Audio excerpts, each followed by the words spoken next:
The interviewer asks why her last relationship ended. She replies simply, "We agreed to only date for 3 months." The clock turns back. 3 months earlier, a man's voice states that falling in love can happen in an instant. That kind of physical attraction is the most honest thing. It all started on a seemingly ordinary night at an inn. The woman, a lawyer on vacation, rings the front desk bell. She tells the man working there that her room is missing a hairdryer. The innkeeper asks for her room number. Without waiting for a reply, he guesses, for one night. The woman is taken aback, not by the question, but by his directness. He notices she is not the person who checked in earlier. She playfully asks if she should come to him if she needs anything else. He informs her the front desk staff changes in an hour. Such a short time. She muses. This woman is a lawyer from the big city, taking a break from her high-stress life. Burned out from the dirty games of her profession, she decided to escape. She tells her friend she is tired of the fight and just wants to be a lazy bum for a while. Her plan, a 3-month vacation in Hong Kong. She isn't looking for love, just some fun to heal her weary soul. Back at the inn, she makes the young man a bold offer. She offers him $30,000 a month to be her personal tour guide for her 3-month stay. But her vacation plans are quickly complicated by an unexpected force: the innkeeper's grandmother. The feisty old woman is furious that her grandson is still single at 30. When the lawyer steps in to defend him, quoting the law to the grandma, she inadvertently impresses her. The grandma, introducing herself as Maifang, immediately switches from adversary to matchmaker. Finding out the lawyer is single, she launches into a sales pitch for her grandson. She boasts that he has a master's degree, speaks 4 languages, can cook and fix things, and, most importantly, he has 8-pack abs and is built to last. The lawyer, amused, decides to play along and adds him as a friend. Later, she sits with him, openly staring. When he asks if she is seen enough, she replies, "I can't get enough." She pretends her phone is dead and asks to borrow his to call her newly hired tour guide. Of course, she calls her own phone, which rings on the table, exposing her playful trick. With the ice broken, she gets straight to the point. "I hear you are single. What do you think of me?"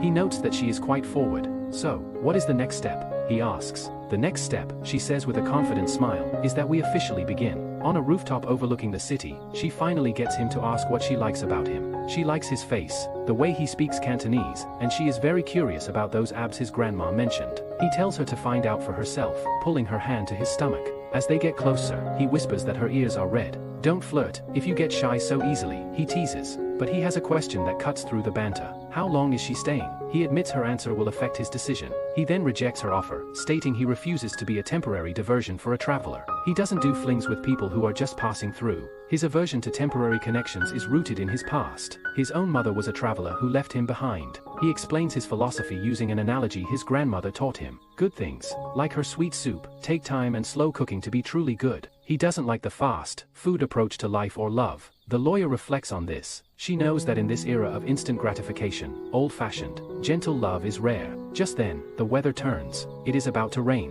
Meanwhile, the grandma sees a typhoon warning on the news. She cheekily tells her grandson to take good care of their guest. The lawyer finds herself being harassed by men at a bar. But she is more than capable of handling herself, soundly beating them with a stick. Just as she finishes, the innkeeper arrives. Out of breath, having rushed to find her. "You came for me," she says, a knowing smile on her face. She teases him for missing his chance to play the hero. He tries to deny it, claiming he was just passing by, but his heavy breathing gives him away. He shelters her from the rain with his umbrella, and in that moment, the mood shifts. Back at the inn's empty cafe, he gives her a warm drink for her cold hands. He asks if she is a lawyer, admitting he'd looked at her social media. She brings up the classic film Sweet Honey, noting how its protagonists also found themselves together after getting caught in the rain. Suddenly, the lights flicker and die. The typhoon has knocked out the power. He says it is too dangerous to fix it at night. In the darkness, the lines between them begin to blur. He feels himself falling for her, even though he knows it might be a trap.